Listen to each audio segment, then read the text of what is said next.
In this lesson, we're going to learn how to parse an XML file. And by parsing, I mean just breaking a XML file out into its elements. And we're going to do that using a library called the SAXS library, which stands for Simple API for XML.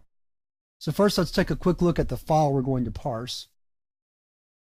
Here's our XML file, which consists of 2 films. Each one has a title, a director, and a year. And our parser is going to break it out and show us each starting element, such as films, film, title, as well as ending elements such as /title, /director, /year, /film, and so on and so forth. So let's get started writing the program.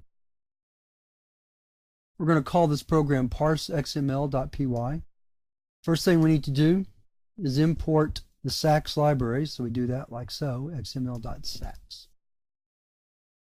Creating a parser is nothing more complicated than writing a class that handles the methods that are part of the SAXS library and then providing a file for those methods. So we start out with our class, we'll call it FilmParser, and its argument is a special object content handler, part of the SAXS library. First thing we're going to do is create our constructor for the class, our init method. And here we are simply initializing the content handler. So we'll do that like so. The first method we're going to override is a method called startElement, which just tells the program what to do when it comes across a start element. Its parameters are going to be self, as usual, name for the name of the element, and attributes for if a element has attributes. None of ours will, as we could see when we looked at the file, but we'll still provide them. So all we're going to do to parse it is simply display each element, like so.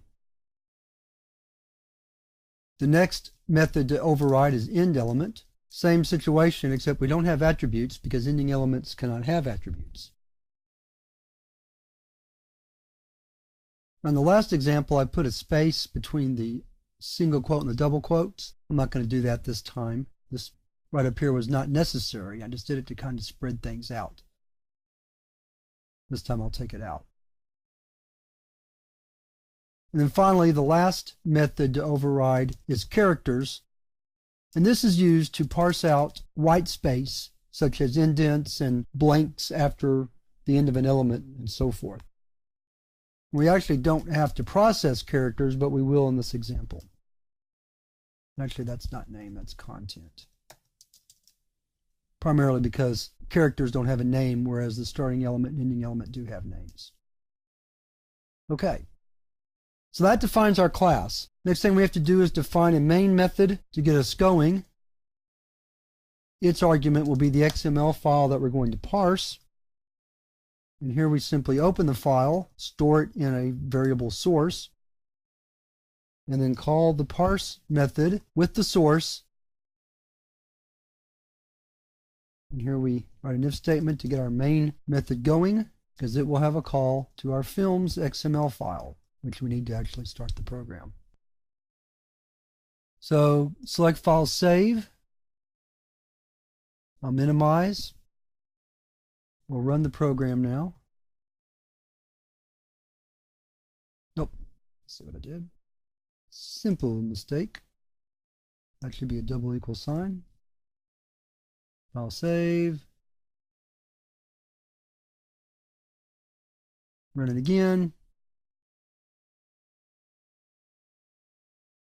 Oh, one more typo.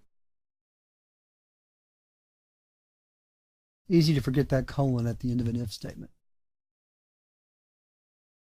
One more time. Let's clear the screen so we're not reminded of our mistakes. And there we go.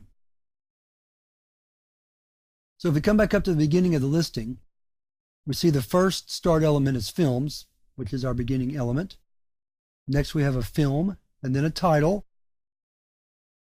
Then the characters inside that title are Annie Hall. So that's why this character shows that. There's the white space afterwards. There's the white space before the indent for closed title. And then we can see how it works for the other elements, director and year. End of the film, beginning of the second film, and then back to the title, the director, and the year, again. So again, to recap, we create a class, we override the methods that we want to use, in this case start element, end element, and characters, to perform the tasks that we want performed. Then we create a main program and then call it with its argument, and we have the result, which we saw right here. So that's all there is to parsing an XML file. So let's move on to the next lesson, where we're going to learn how to search through an XML file for a particular piece of content.